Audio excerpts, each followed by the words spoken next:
Inicio diciendo que yo siempre he sido una persona muy sensible desde que era niña. Podría contar un montón de historias, pero hoy compartiré una de las más impresionantes.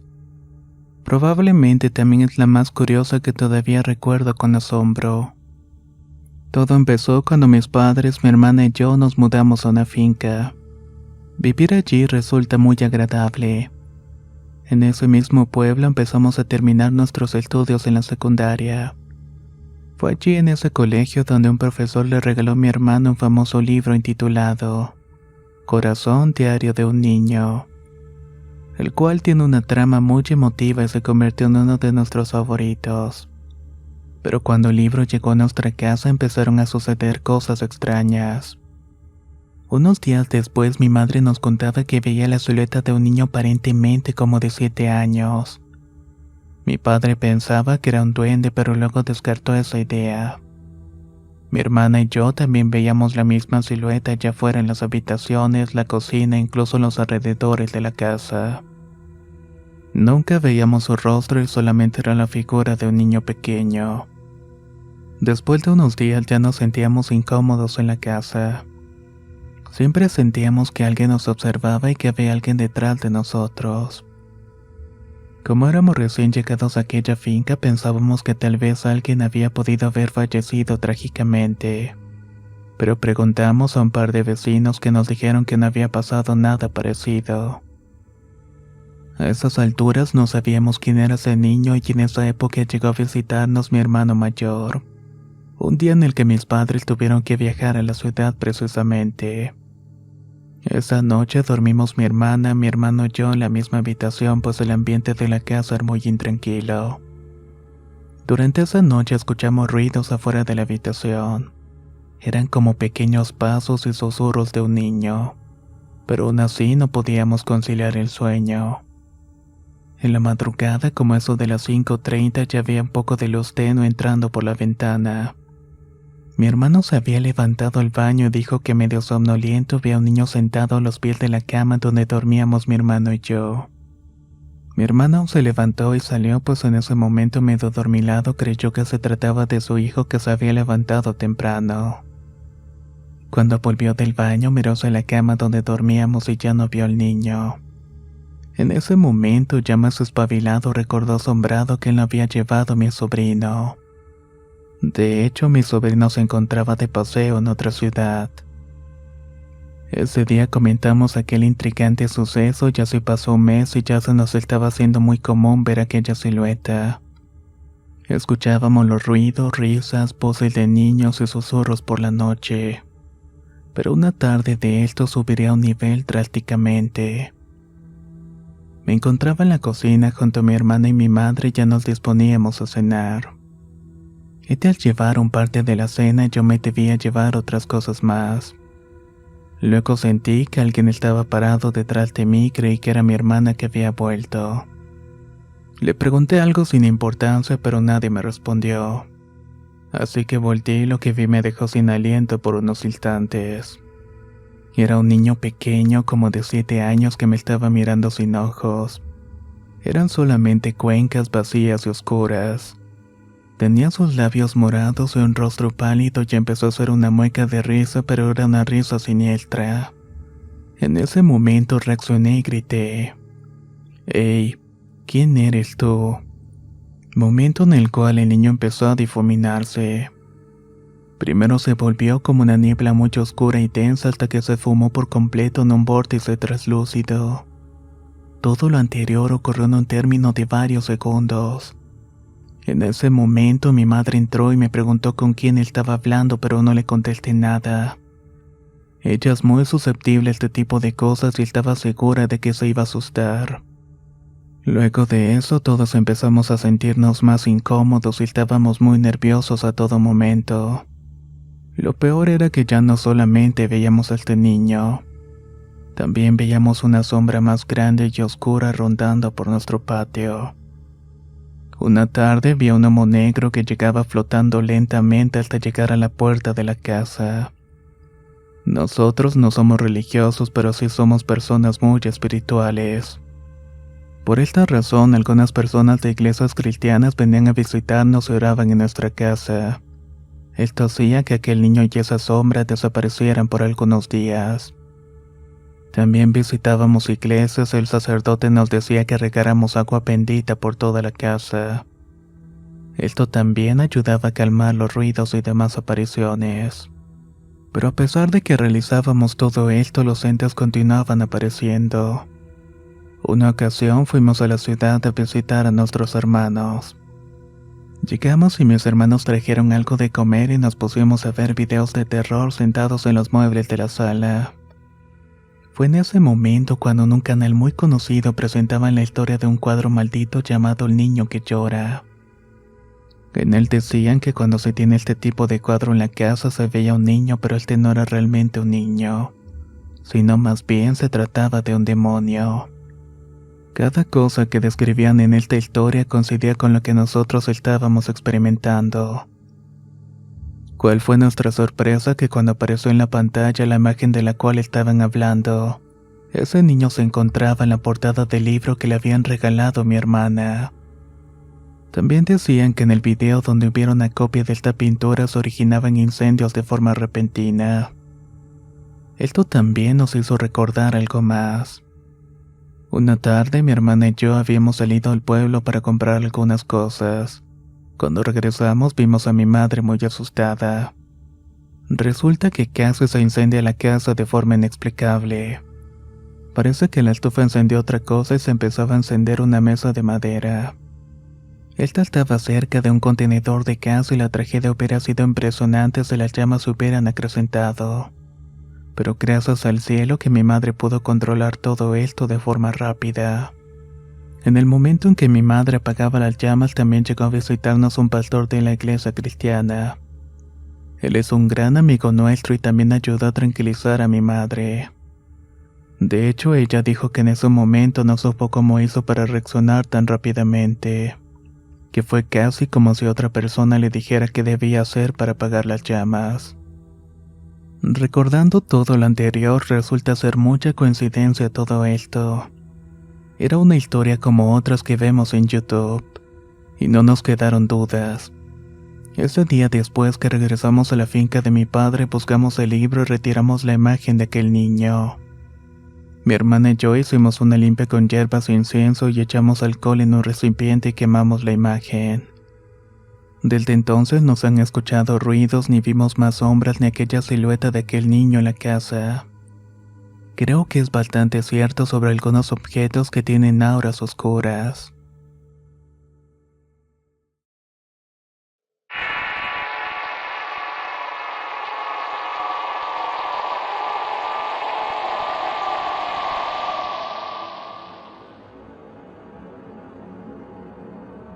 Soy del municipio de Esquipulas, Guatemala y tengo 17 años. También tengo 2 hermanos y hoy me atrevo a contar todo esto.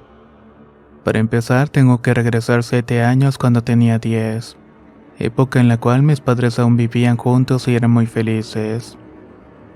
Ellos eran unos pastores reconocidos a nivel nacional.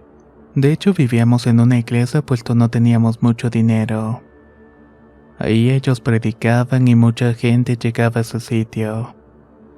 Desde pequeño he visto, percibido cosas malas y mis sueños puedo ver cosas que serán realidad. Yo lo llamo visiones, aunque desde pequeño no le ponía mucha atención a todo esto. Solo me importaba salir a jugar a la calle con mis hermanos y mis amigos. Pero todo cambió el primer día que mi padre llegó borracho a la casa y no lo podíamos creer. No entendíamos por qué había hecho todo eso. Mi madre habló con él y al cabo de unas horas nos sentamos los 5 a la mesa a comer. Pero en cierto momento mi hermano mayor y yo estábamos riéndonos mucho. Esa actitud enojó a mi padre, que con el exceso de alcohol agarró un cable de los focos de su taxi. Se lo enrolló en su mano y nos terminó castigando por todo eso. Mi madre, al ver que yo no reaccionaba después de lo que había pasado, me empezó a echar agua en la cabeza y atrás del cuello.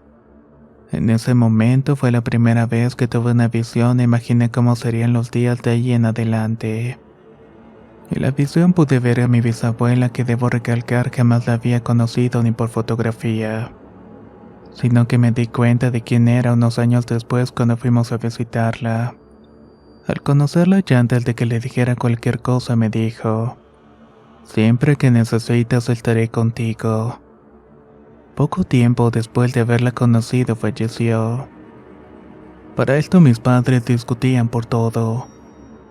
Yo estaba dormido pero lo soñaba y al día siguiente mi madre me preguntaba si había escuchado lo que había pasado. Yo por no ponerla mal le contestaba que no y mis hermanos y yo estábamos muy pequeños, así que no podíamos defenderla. Pasaron los meses y mi padre se fue de la casa pero borracho llegó a buscar a mi madre. Fui creciendo y al cabo de unos años cuando tenía 12 me armé de valor y le dije a mi padre que esa era la última vez que llegaba a molestarnos. Si te vuelvo a ver por aquí, créeme que le diré a mi tío que te dé tu merecido. Él estaba borracho así que lo empujé con mis manos y cayó al suelo para irse llorando. Pasaban los años y mi sueño seguía viendo lo que iba a pasar. Incluso ya visualizaba a las personas que iban a fallecer pronto. Cumplí 15 y por todo lo que habíamos pasado mi hermano mayor no habíamos disfrutado nuestra niñez. Trabajábamos desde los 9 y 12 años vendiendo chicharras para ayudar un poco a nuestra madre con los gastos de la casa. Poco a poco fui viendo más cosas al punto de ver personas antes de que fallecieran. Acontecimientos futuros y cada vez más se me aparecía mi bisabuela en sueños. Ella me decía cosas que iban a suceder. De hecho, hace unos meses soñé que mi madre y yo viajábamos a los Estados Unidos y se cumplió. También soñé que en Guatemala habría un desastre y a los meses el volcán de fuego hizo erupción. Asimismo soñé cómo iba a fallecer mi padre. Aunque hasta ahora no sé nada de él, pero me voy a enterar si eso llega a pasar. Conforme más logros tengo en mi vida, más exactas se hacen las cosas que sueño. Por ejemplo, que nos robaron y que fallecieron los ladrones. Únicamente me queda esperar el momento, sin embargo me asusta que he soñado una mujer haciéndole daño a mi madre. Así como un hechizo de envidia, aunque sinceramente no me gusta ver ese tipo de cosas. Prefiero que las cosas pasen naturalmente. Es por eso que no sé llamar a lo que tengo un don o una maldición.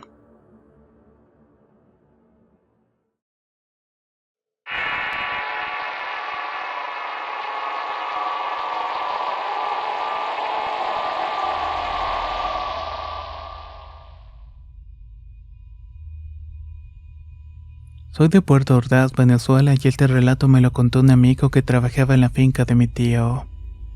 Él tiene como 45 años, pero durante su juventud a los veintitantos se fue a trabajar al estado de Sucre. Ese es un lugar donde se cultiva mucho café, cacao, entre otros granos y vegetales. Es una región montañosa con profundos acantilados.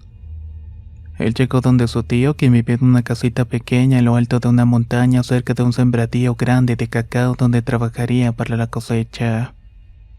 Todo iba normal y como era una montaña alta se apreciaba una bonita vista y el clima era bastante frío durante todo el día. Ya por las noches era completamente helado. Después del arduo trabajo durante el día muchas veces le daba flojera bañarse en las noches por el frío. Cabe destacar que por ser una serranía llueve con mucha frecuencia. Los trabajadores almacenan grandes cantidades de agua para bañarse en tambos justamente al lado de su casa. Además, por el poco sonido se escuchaba claramente cuando alguien se bañaba. La cosa entonces que por una noche como eso de las 2:30 de la madrugada escucharon que alguien se estaba bañando. Pero eso era imposible por el frío helado de la madrugada.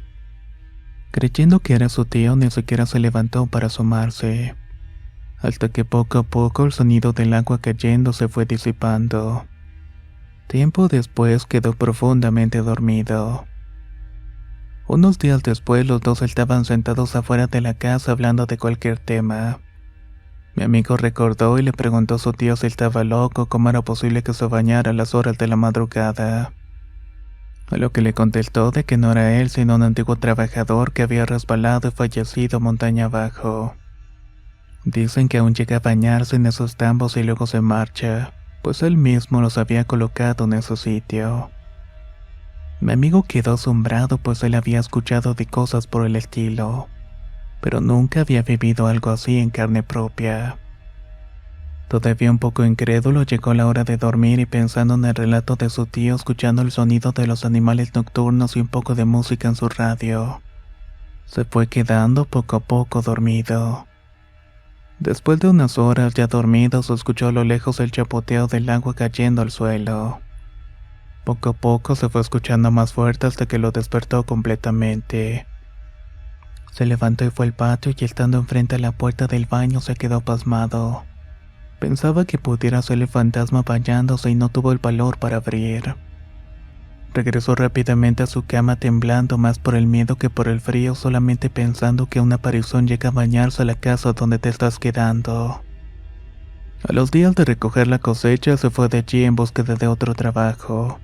No volvió a reencontrarse con su tío hasta muchos años después. Cuando lo saludó con mucho cariño después de platicar de cosas y vivencias, se acordó de que el bañador a lo que su tío le dijo que aún se llega a remojar durante algunas noches. Supongo que hoy en día todavía sigue apareciéndose.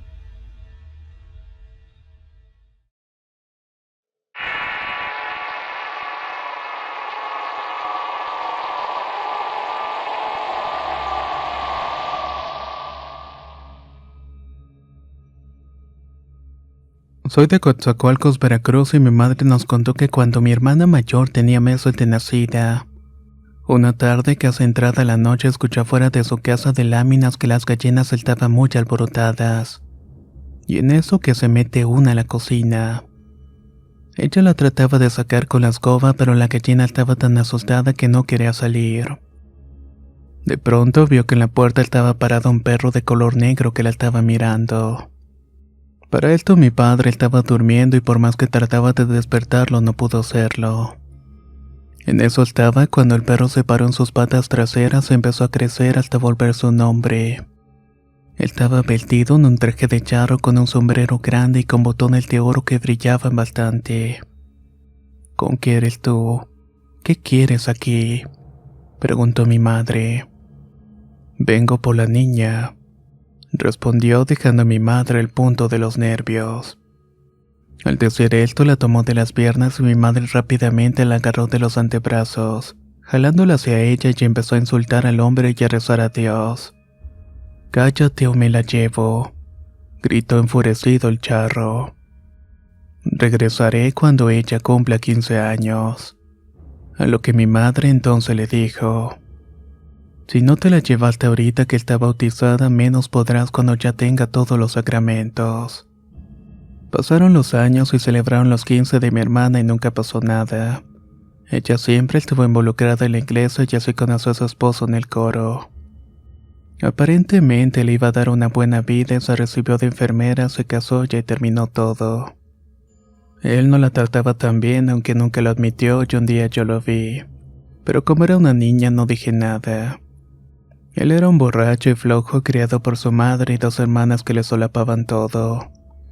Abusaban psicológicamente y económicamente de mi pobre hermana. Al final mi hermana se divorció hace un mes y la desalojaron junto con sus hijas. Aunque al final metió un abogado porque la familia del tipo le había estafado con una propiedad. Ella ya tiene 52 años. Y tal vez no tiene nada que ver con aquel charro negro que se le apareció aquella vez. Y aunque tal vez no se la pudo llevar en aquel momento, puede que sí la dejó salada porque no ha sido feliz en toda su vida.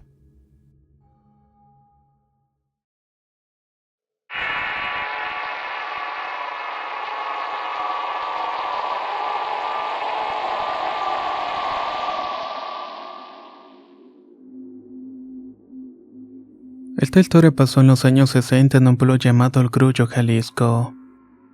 Nosotros actualmente estamos en California, pero somos de allá. Y la experiencia le ocurrió al abuelo de mi padre. En ese tiempo no había tantos medios de transporte y para ir de pueblo a pueblo lo hacíamos caminando atravesando montañas. A veces los agarraba de noche y de todos modos tenía que seguir caminando para llegar a su destino. Mi bisabuelo una noche iba de camino de regreso a su casa ya que estaba en otro rancho haciendo sus deberes de trabajo. Agarró camino y antes de irse paró en una tiendita que vendía licores. Quería irse bebiendo un poco mientras iba cruzando la montaña. Ya era tarde, un poco antes de que se metiera el sol y no iba borracho. Solo lo normal cuando uno empieza. Se sentía un poquito entonado cuando de repente escuchó unas pisadas de pezuñas cerraduras. Volteó a un lado y contempló un enorme caballo de color negro brillante y reluciente. Montado sobre él estaba un hombre vestido de mariachi con una gala color plata y relucía a pesar de no ver luz. Fue entonces cuando el charro le dijo: «Hombre, ¿para dónde vas y por qué tan solo? ¿No sabes que a esta hora atravesar la montaña es peligroso? Te voy a acompañar por aquí para alejarte del peligro». A lo que el bisabuelo le dijo que estaba bien y que muchas gracias por acompañarlo. Mi abuelo trataba de hacerle plática al hombre, pero no contestaba nada, cosa que le pareció más extraña cada comentario sin responder, pero pensó que quizás era de las personas que no le gustaba hacer plática. Siguieron por varios minutos, él enfrente caminando y atrás el hombre con su caballo. Después de un rato, un instante de miedo recorrió su pensamiento al darse cuenta que no escuchaba las pisadas, pero de todas formas siguió su camino. Al cruzar y casi haber llegado a un lienzo que es una pared piedra circular, el charro le dijo: «Bueno, hombre, hasta aquí te acompaño, ya pasamos lo más peligroso. Déjame abrirte el portón», la cual era una puerta hecha de palos y alambres de púas. El jinete se adelantó para abrirle el portón y le abrió. Cuando mi bisabuelo pasó y volteó para verlo y darle las gracias, miró que el enorme caballo tenía los ojos rojos y que aventaba chispas de lumbre por el hocico. Incrédulo volteó a ver al charro e igual tenía una cara larga toda demacrada y riéndose a carcajadas. Y en el estruendo incluso estaba cayéndose a pedazos. Mi bisabuelo corrió hasta llegar a su casa, entró y se encerró en su cuarto. Al verlo, mi bisabuela fue atrás de él para ver qué le había pasado porque ni siquiera pudo hablar de la impresión que tuvo. Él tuvo así por 3 días hasta que la cuarta noche pudo hablar y contó lo que le había pasado. Pero era demasiado tarde para el bisabuelo. El daño estaba hecho, del susto le dio diarrea, vómito y deshidratación. No pudo más y lamentablemente falleció, quedando solamente este testimonio con su encuentro con el charro.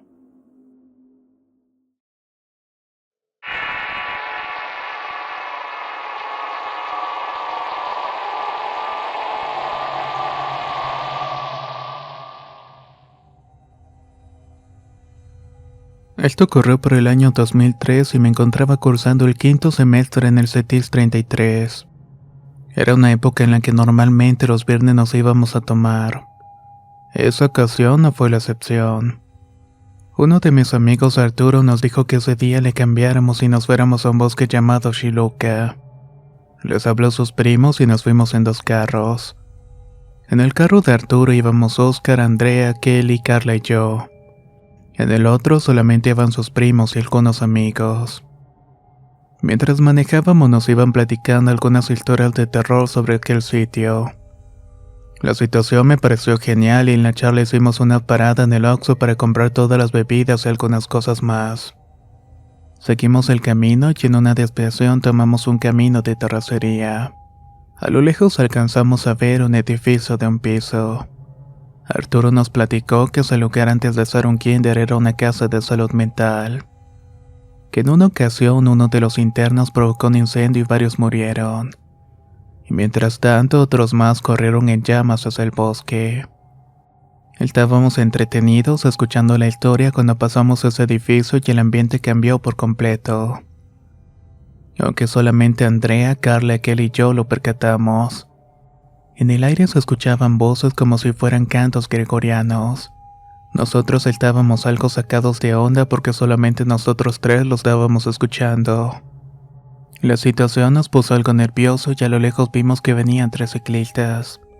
Nos detuvimos y nos preguntaron si no habíamos visto pasar una camper. Ellos la estaban llevando hacia la carretera porque se habían perdido. Les respondimos que no habíamos visto ningún otro carro y nos preguntaron cómo podían salir de allí. Arturo les indicó que siguieran todo el camino de terracería y saldrían a la carretera. Mientras ellos hablaban, hubo algo que me hizo voltear. Al hacerlo, vi en una zanja una camper volteada y quemada que se veía ya tenía mucho tiempo en ese sitio. Por una extraña razón, solamente nosotros tres la vimos.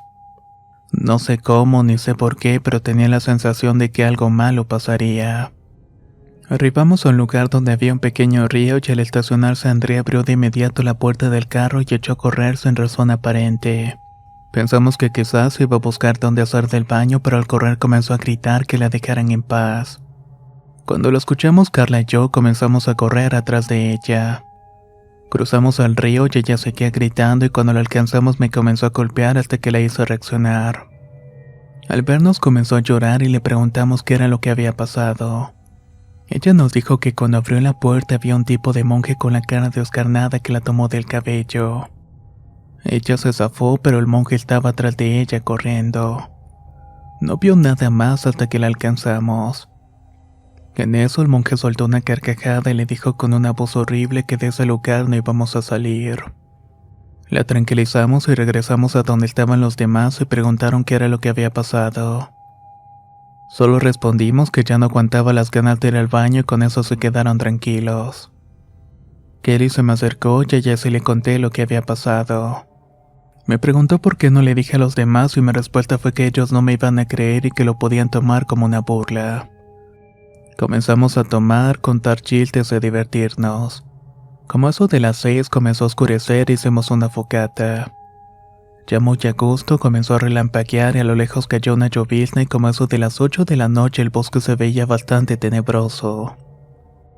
Le dije a los chicos que ya nos fuéramos pero no quisieron. Me metí con las chicas al carro de Arturo pues no llevábamos chamarras entre la llovizna y el frío que helaba bastante. Andrea estaba sentada del lado del conductor, Carla y Kelly en el asiento trasero y yo en el lado del copiloto. Mientras platicábamos llegó un momento en el que correr del lago del río ya no se escuchó. Volteé a ver y del otro lado del río en un árbol estaba un tipo recargado con un pie sobre el árbol. La cabeza la tenía semi-agachada y con un cigarrillo en la mano y en el rostro se veía una sonrisa malévola. Su traje era completamente de color negro. Era un traje de charro con adornos que brillaban cual plata pulida. Yo lo observaba cuando en eso creció la corriente del río. Andrea me tomó de la mano muy fuerte y me preguntó gritando que venía caminando sobre el río. Kelly y Carla al ver esto se acostaron en el asiento para no ver y yo di la espalda a la ventanilla. Le dije a Andrea que se agachara y la dejara pasar, ya que sobre el río venía caminando una señora anciana cuyo cabello le cubría el rostro completamente. Además de esto, su ropaje era blanco carcomido, sucio y bastante viejo. Dejamos que pasara sin verla y en eso escuchamos una carcajada que nos erizó a todos los pechos del cuerpo. Bajé del carro para decirle a los demás que ya nos fuéramos. Pero cuando bajé el charro solamente giró un poco su cabeza. Al verme llevó su mano al sombrero y bajó y levantó su alerón como saludándome. Mi reacción fue devolver el saludo con el mismo ademán. Le dije a los demás que nos fuéramos pero no quisieron. Fue tanto mi enojo que les terminé diciendo que si los espantaba no los quería verlos llorando todos asustados. Se burlaron de mí y regresé al carro y me fijé del otro lado del río.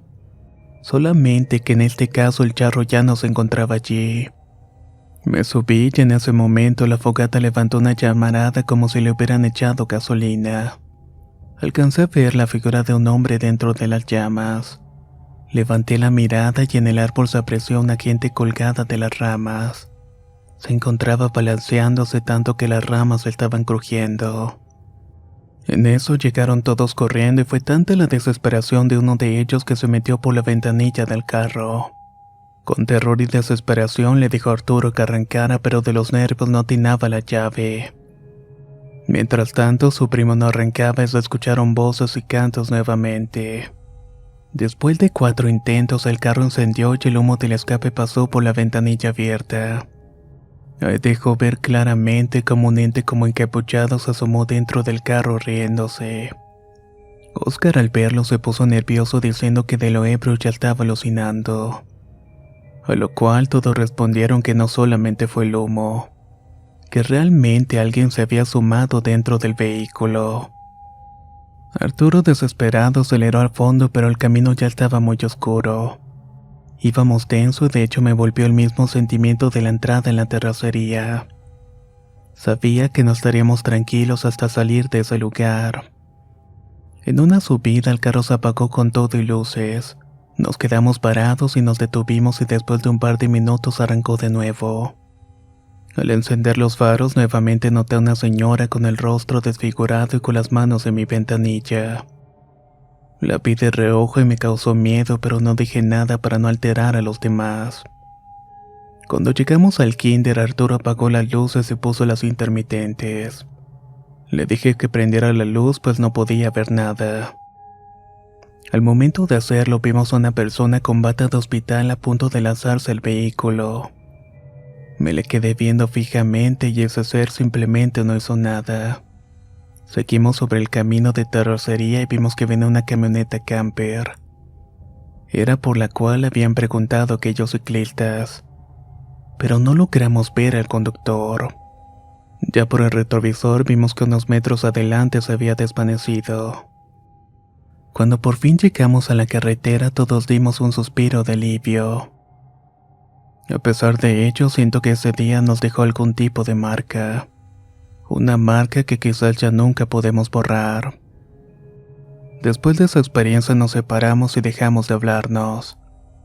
Hasta la fecha solamente mantengo contacto con Andrea y Carla. Pero este tema sinceramente nunca lo hemos vuelto a tocar de nuevo.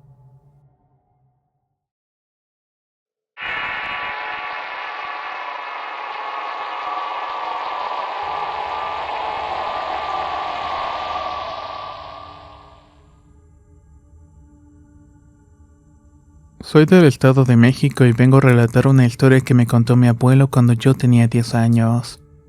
Hechos que le ocurrieron en Marabatío, Michoacán, un lugar muy cerca de un cerro llamado Peña Blanca. Él cuenta que tenía un pariente que era muy borracho y tenía un problema psicológico por el cual siempre decía y gritaba que había matado a un hombre con un cuchillo que siempre cargaba. Por esta razón siempre decía que conservaba la sangre en sus manos. Incluso varias veces lo detuvieron intentando ir a la Ciudad de México para escapar de este supuesto delito. En cambio, mi abuelo era una persona muy conocida por la región ya que sabe curar a base de masajes y plantas medicinales. Un día temprano por la madrugada vio llegar al pariente pero se encontraba pálido y muy asustado. ¿Qué tienes?, le cuestionó mi abuelo en tono serio, lo que le contestó con lo mismo. Ay, es que ahora creo que sí maté a un cristiano. Mientras tanto bebía un vaso con agua que le había dado mi abuela. Al mismo tiempo ella le decía que solamente era su imaginación. Fue entonces cuando prosiguió a contar lo que le había pasado.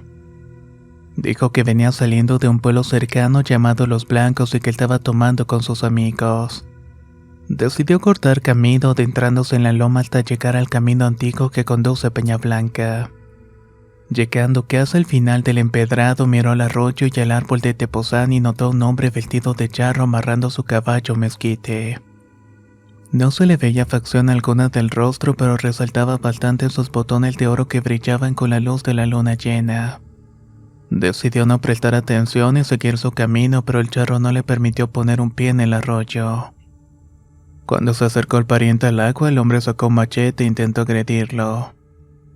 Aquel trataba de esquivar los golpes de aquel charro, y aunque se llevó uno que otro golpe, ninguno fue certero.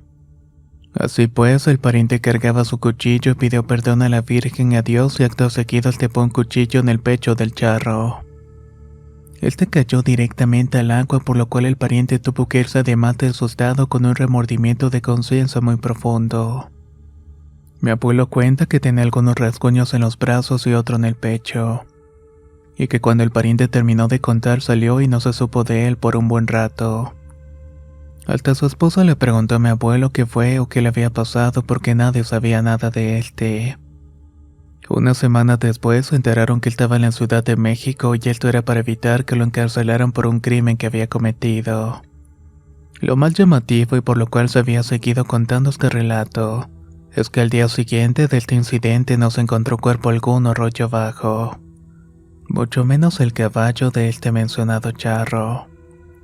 ¿Habrá sido acaso un delirio más de aquel pariente?